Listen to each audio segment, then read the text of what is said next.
Destiny requires constraints. If you say that God has called you, I don't want to just hear what you do. I want to hear what you don't do. Let's go. You know what I'm saying? Let's go. Like there's places God has called me to, and there's places he has not called me to. And there has to be a limit. Whew.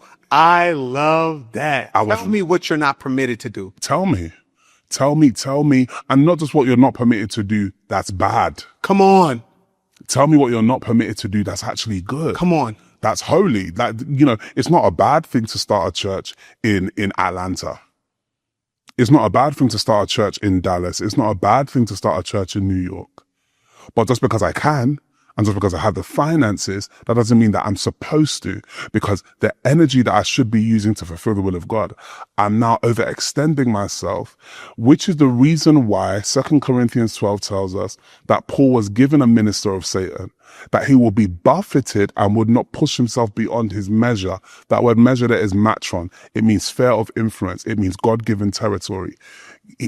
God allowed a level of oppression to hit Paul so that he would not go beyond the limits of what God had called him to. That's crazy. And we don't have ministers who are tormented enough. We don't. You're gassed. You're too gassed. You're too excited. It is possible to be too big for God. It is possible to build too much.